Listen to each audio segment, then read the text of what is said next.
क्या आप मन में यह विचार कर रहे हैं कि हमको एयरपोर्ट से अपने यात्रा करना है? या क्या आप दरभंगा से तो नहीं हैं, अगर यह सोच रहे हैं तो? या फिर आप ये सोच रहे हैं कि हम हवाई चप्पल पहनने वाले व्यक्ति तो नहीं हैं कि शायद हवाई यात्रा का कनेक्टिविटी देखें?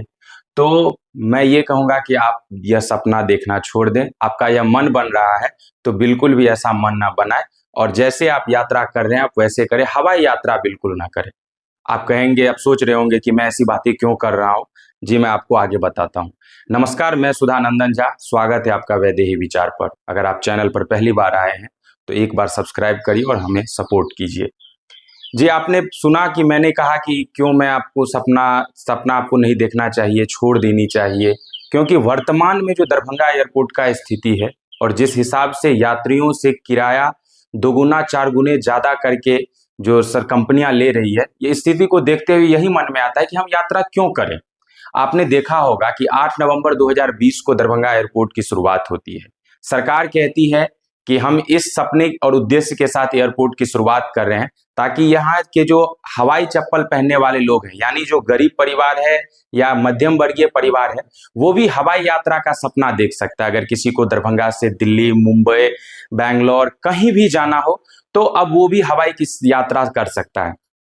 परंतु हम देखेंगे कि जब एयरपोर्ट की शुरुआत हुई, तो यहाँ पर स्पाइस जेट नाम की कंपनी आती है, जिसको 3 साल का एग्रीमेंट मिलता है कि 3 साल तक आप रहेंगे। और जैसे ही धीरे धीरे एयरपोर्ट की कनेक्टिविटी बढ़ती है, यहाँ पर लाखों यात्री इस 1 साल में रिकॉर्ड स्थापित करते हैं यात्रा करने के बाद। तो मांग ऐसी की जाती है कि देश के अन्य क्षेत्रों में भी, जहाँ पर बिहार के लोग और जो मिथिला रीजन के लोग हैं वो रहते हैं, वहाँ पर भी एयर कनेक्टिविटी बढ़ाई जाए। विभिन्न कंपनियां सोचती है कि मुझे भी दरभंगा एयरपोर्ट पर जाना है, मगर बात यहाँ पर दिलचस्प ये है कि 3 साल का जो एग्रीमेंट है वो स्पाइस जेट के साथ होता है।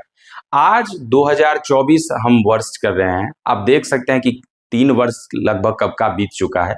वर्तमान परिस्थिति ये है कि पता नहीं क्या कारण है, मगर आज भी स्पाइस जेट के अलावा आपको अन्य कोई विमान कंपनी यहाँ से उड़ती हुई नहीं देखी जाएगी। जो विमान यहाँ पर 10, 20, 24 होनी चाहिए थी, वो आजकल 3 और 4 हो रही है। विमानों की संख्या दिन प्रतिदिन घटती जा रही है। और शुरुआत में 1-2 साल बाद एयरपोर्ट स्थापित होने के बाद जिन जिन शहरों की कनेक्टिविटी बढ़ाई गई थी, वो शहर की भी कनेक्टिविटी को रोक दिया जाता है।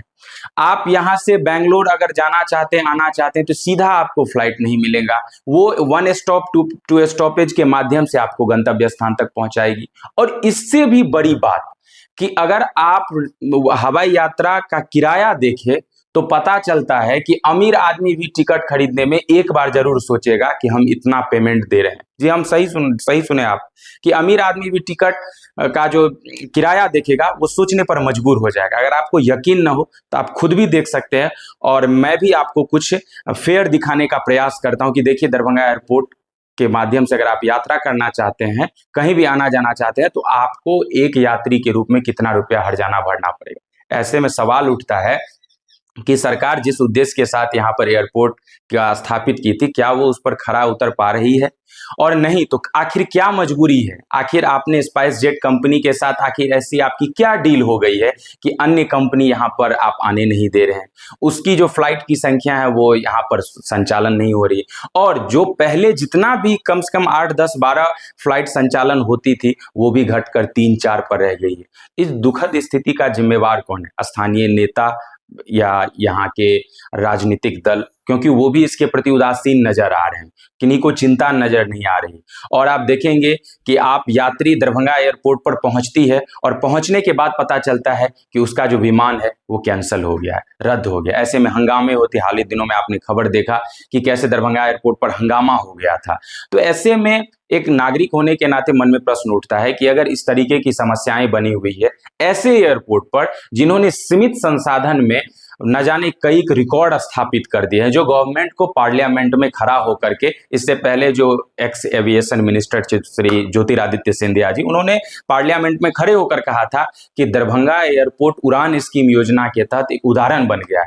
मगर आज दरभंगा एयरपोर्ट की ऐसी स्थिति हो गई है कि मानो कि साल भर के अंदर में कहीं एयरपोर्ट बंद ना हो जाए। सही बात कह रहे हैं, जो वर्तमान स्थिति है वो कहीं बंद ना हो जाए। क्योंकि 4 विमान, आप सोच रहे हैं, जिस एरिया से लगभग 10-20 जिले कनेक्टिविटी है, नेपाल के लोग जुड़े हुए हैं, पश्चिम बंगाल के कुछ लोग जुड़े हुए हैं, सिक्किम के लोग जुड़े हुए हैं।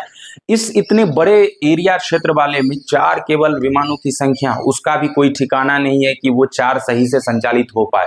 तो जरूर आप सोचिएगा, और आप क्या सोचते हैं आप जरूर कमेंट बॉक्स में बताइएगा।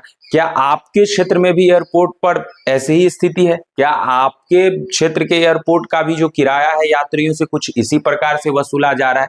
तो निश्चित अपना यह जवाब कमेंट सेक्शन में दें, और आप सजेस्ट करें कि क्या बेहतर हो सकता है। मैं प्रयास करूंगा कि इससे बेहतर और चीजें आपके सामने लाऊं और वीडियो के माध्यम से आपको बताने का प्रयास करूं। तो एक बार आपने अंत तक यह वीडियो देखा, इसके लिए बहुत बहुत धन्यवाद। चैनल को एक बार सब्सक्राइब जरूर कर लें, फेसबुक पर देख रहे हैं तो फॉलो जरूर कर लें। बहुत बहुत धन्यवाद।